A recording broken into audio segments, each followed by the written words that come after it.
നോറ എന്തൊരു നെഗറ്റീവാണ് അടിക്കുന്നത്. നോറയുടെ അച്ഛനും അമ്മയുമാണ് ബിഗ് ബോസ് ഹൗസിൽ ഫാമിലി റൗണ്ടിൽ എത്തിയത്. പാവങ്ങളായ മാതാപിതാക്കൾ, ഒരു സാധാരണ മുസ്ലിം ബാക്ക്ഗ്രൗണ്ടിൽ നിന്ന് വരുന്ന ആൾ, അതും ഓർത്തഡോക്സ് ഫാമിലി ആയിട്ടും ഇത്രയും നോറയ്ക്ക് സപ്പോർട്ട് കിട്ടുമ്പോൾ അത് പോസിറ്റീവായി എടുക്കണ്ടേ. ബിഗ് ബോസ് ഹൗസിലേക്ക് വരാൻ വിസമ്മതിച്ച പാരൻസ് നോറയുടെ അടുത്തേക്ക് ബിഗ് ബോസ് ഹൗസിന്റെ ഉള്ളിലേക്ക് വരുമ്പോൾ അത് എത്രത്തോളം ഹാപ്പി ആയിരിക്കണം.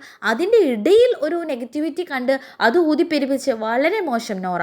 ഇത്ര നെഗറ്റീവാണ് നോറ എന്ന് ഇപ്പോഴാണ്, ഇന്നലെ ഫാമിലി റൗണ്ട് നടന്നപ്പോഴാണ് മനസ്സിലാകുന്നത്. ഫാമിലി റൗണ്ട് നടക്കുന്നതിനിടയിൽ പാരൻസിന് സംസാരിക്കാം, മക്കളുടെ ചെറുപ്പകാലത്തിനെ കുറിച്ച് പാരൻസിന് സംസാരിക്കുന്ന ഒരു റൗണ്ട് ഉണ്ടല്ലോ. അതിൽ അപ്സര ചോദിച്ചിരുന്നു നോറ എന്ന മകളിൽ ഏറ്റവും സന്തോഷം തോന്നിയ നിമിഷം ഏതായിരുന്നു എന്ന്. അതിൽ അദ്ദേഹം പറയുന്നുണ്ട്, മകൾ SSLCയിൽ മികച്ച വിജയം നേടിയപ്പോഴാണ് താൻ ഏറ്റവും സന്തോഷിച്ചതെന്ന്. പക്ഷെ അതിനിടയിൽ അദ്ദേഹം പറഞ്ഞു, സാധാരണ മക്കൾ അച്ഛന്മാരോട് കാണിക്കുന്നതും അച്ഛന്മാർ മക്കളോടും കാണിക്കുന്നതും തന്നെ, ഇത്രയും വിജയം കൈവരിച്ചാൽ എനിക്കിത് മേടിച്ചു തരുമോ എന്ന്. അങ്ങനെ അതിനും ആ സാധനം കിട്ടാൻ വേണ്ടി നോറ ഹാർഡ് വർക്കിംഗ് തുടങ്ങി. അങ്ങനെ ആ ഫാമിലി റൗണ്ട് അവിടെ അവസാനിച്ചു.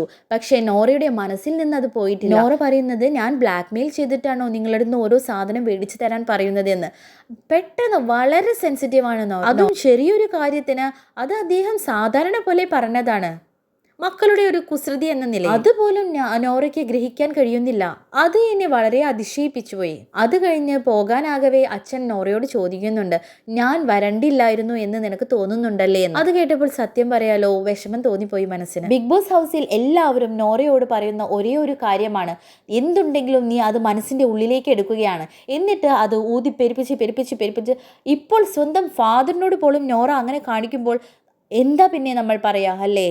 സോ ബാഡ് എന്ന് മാത്രമേ എനിക്ക് പറയാനുള്ളൂ. നോറയുമായി ഏറ്റവും ഫൈറ്റ് നടക്കുന്ന രണ്ടാൾക്കാരാണ് ജിൻഡോയും ജാസ്മിനും. അവരോട് പോലും എത്ര നന്നായിട്ടാണ് ആ അച്ഛൻ സംസാരിച്ചത്. ആ മാതാപിതാക്കൾക്ക് നല്ലത് മാത്രം വരട്ടെ എന്നേ പറയാനുള്ളൂ. For more videos share and subscribe my channel.